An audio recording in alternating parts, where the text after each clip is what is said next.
Lembrando aí, dê um like, se inscreva no nosso canal, se você deseja receber o material, os slides em PowerPoint, as são escritas em PDF, em Word.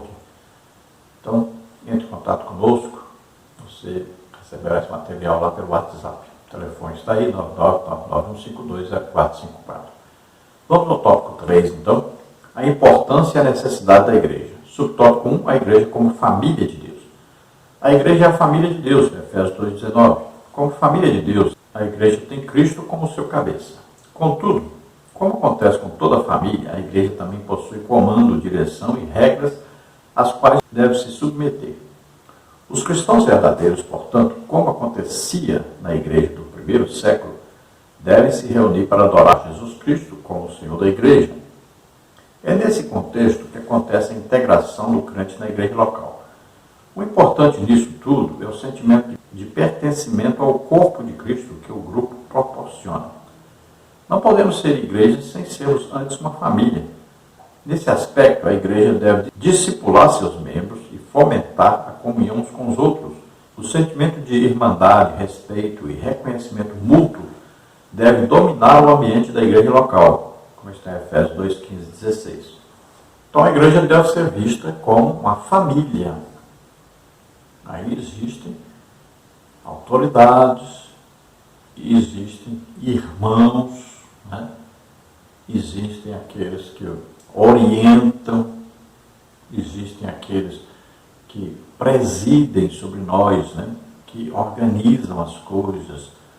Olha, precisa de gente que vai, por exemplo, organizar uma festa, precisa quem vai colocar os enfeites, né?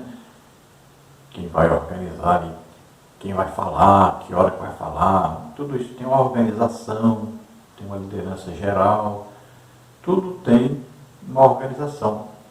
Olha, tem duas pessoas juntas, pronto, tem que ter uma organização. Olha, tem um homem e uma mulher, tem que escolher. Alguém vai ter que ser uma autoridade máxima ali, porque senão vira uma bagunça. Não tem como as pessoas se relacionarem se não houver uma liderança. Não tem como. Pode ser um casal vivendo sozinhos na casa. Se não tiver uma liderança, vira uma bagunça. Vão viver brigando com os outros. E não vai ter felicidade, não vai ter alegria, não vai ter paz. Tudo, qualquer lugar, tendo mais de uma pessoa, tem que haver uma liderança, tem que haver uma organização. Então a igreja é uma família. Nosso Pai é Deus, né? Nós temos como Salvador, como aquele que governa a igreja, cabeça do corpo que é a igreja, Jesus Cristo. Temos o Espírito Santo que nos une, que nos dá aí alegria, felicidade, congregarmos, estarmos juntos, que nos orienta, nos consola, nos ensina. Então a igreja é um corpo, sempre tendo como autoridade máxima ali Jesus, e os membros estarão se comportando de acordo com o que Jesus quer. E Jesus colocou na igreja os ministérios. Olha aí, Deus Pai deu ali as pessoas que vão organizar o trabalho. Olha lá, uma pessoa que a secretaria precisa de uma pessoa fazer a documentação dos irmãos, registrar o nome, né? Receber as ofertas, os dízimos, vai ter tudo anotadinho, tudo certinho. Depois vai ter ali os irmãos que se reúnem, vão ver o que precisa ser comprado. Aí tem aquele que vai coordenar o trabalho ali para pagar as contas de energia, de água, de telefone, tudo direitinho. Tem as pessoas que organizam ali, por exemplo, vão cuidar dos banheiros, da limpeza dos banheiros, da limpeza da igreja. Então, olha, o corpo funciona assim, cada um tem a sua função. Tem aqueles irmãos que ali estão ali, ó, cuidando de receber as pessoas, cuidar para que as crianças não corram no meio da rua.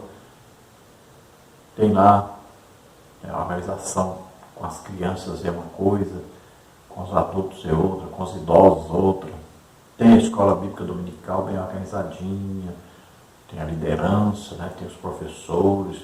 Olha, toda a igreja é como se fosse uma família ali. E cada um tem um trabalho a realizar dentro desse corpo. E existem, é claro, aqueles que vão receber e não vão dar nada, mas vão estar recebendo ali a ajuda dos outros, a orientação dos outros. Então a igreja tem que ter o discipulado, né? Vamos ajudar as pessoas a entenderem a palavra de Deus, vamos ajudar as pessoas a se conduzirem corretamente dentro da sociedade. Sempre tem aqueles que vão orientar, que vão ajudar. Então a igreja é complexa, não é uma coisa simples, não é de qualquer maneira. Porque as pessoas não vão se dar bem no local onde não existe uma organização, onde não existe liderança. Não tem como. E se Jesus disse que nós devemos amar a Deus sobre todas as coisas e ao próximo como a nós mesmos, se você quer viver sozinho, isolado, você não tem próximo. Não está cumprindo a palavra de Deus, não está obedecendo a palavra de Deus. E se você tem alguém próximo, se você tem alguém que vive com você, ou você frequenta um local onde tem pessoas, então você tem que saber que você precisa amar essas pessoas. Tem que haver um relacionamento com essas pessoas. No subtópico 2, a igreja como testemunha da salvação. Se por um lado o apóstolo Paulo chamou a igreja de família de Deus, Efésios 2,19, por outro, esse mesmo apóstolo apresentou com que fim essa família foi criada, para que agora, pela igreja, a multiforme sabedoria de Deus seja conhecida dos principados e potestades nos céus, Efésios 3,10. Deus criou a igreja com o propósito de ser uma família cuja missão é proclamar a sua abundante graça. De fato, o apóstolo Pedro disse que a missão da igreja é proclamar as virtudes daquele que nos chamou das trevas para a sua maravilhosa luz. 1 Pedro 2,9.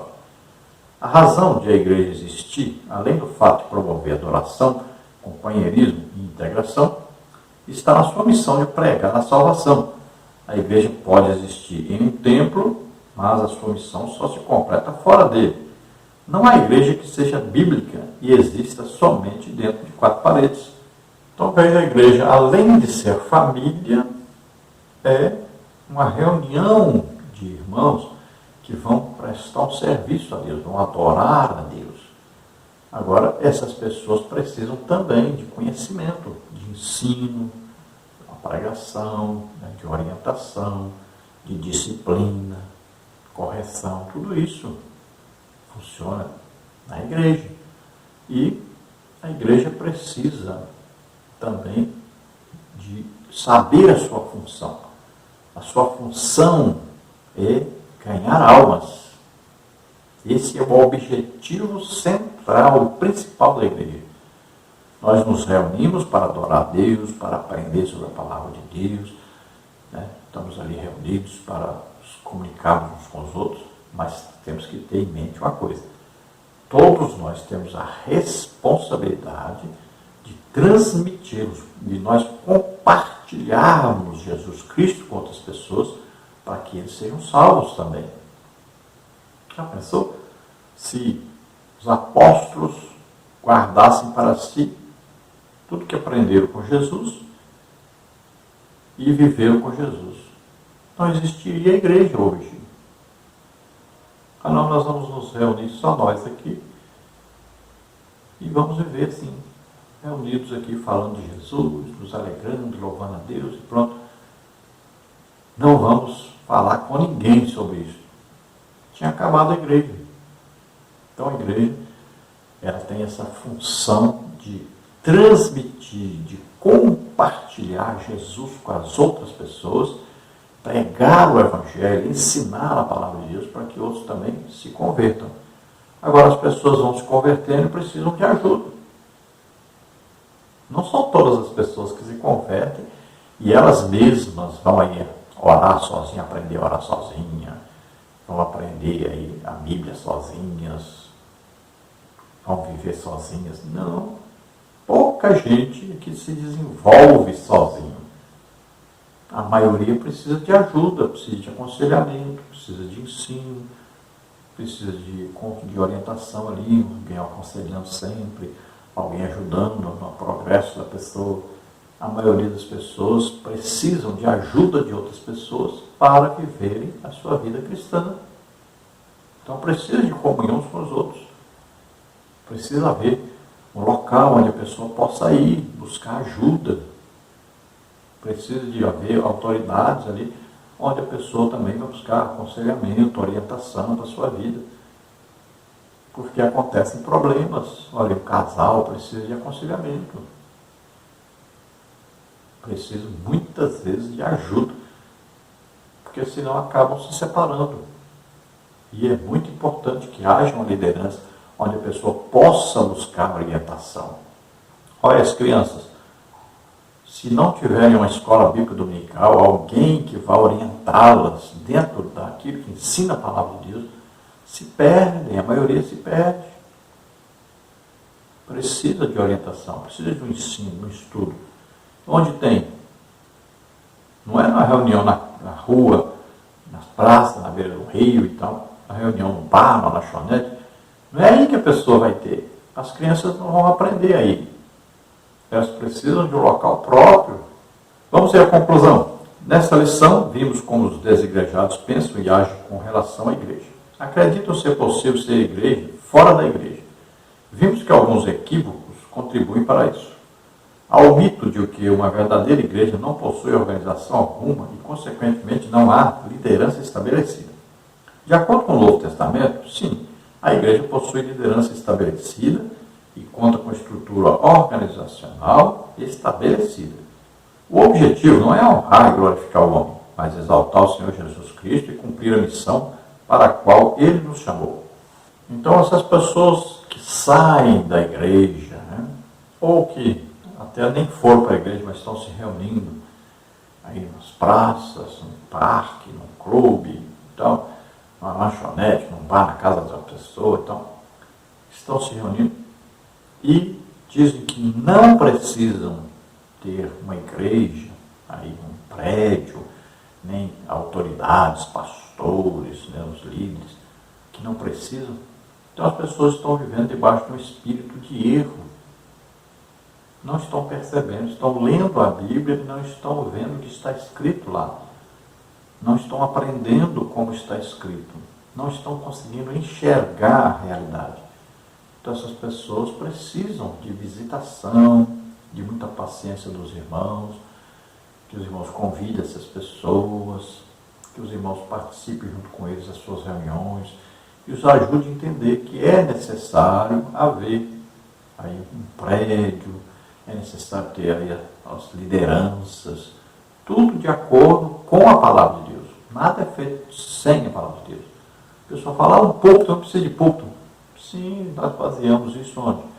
Lá no tempo de Neemias havia um púlpito de madeira que a pessoa subia para poder ensinar a palavra. Ali se destacava porque as pessoas olhavam para lá para aprenderem. Então, é uma coisa feita por Deus, uma ideia dada por Deus. Todas as igrejas vão ter um púlpito, por quê? Porque a pessoa não pode ficar atrás do outro, olhando para ver se enxerga quem está falando. Então, o púlpito é o lugar mais alto, a pessoa olha e vê a pessoa lá. Então, precisa de um local um pouco mais alto. Aí você pensou, a igreja que inventou isso. Não, no Antigo Testamento já tinha. As autoridades. Olha, no Antigo Testamento tinha as autoridades. Tinha lá o sacerdote, tinha o levita, né? Tinha as pessoas que ensinavam a palavra de Deus para o povo. Tinha o templo, um local de reunião de todos, que Deus dizia que a pessoa tinha que ir lá. Tudo que nós fazemos já está baseado na Bíblia.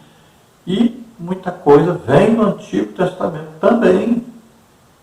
Tudo dado por Deus, orientado por Deus.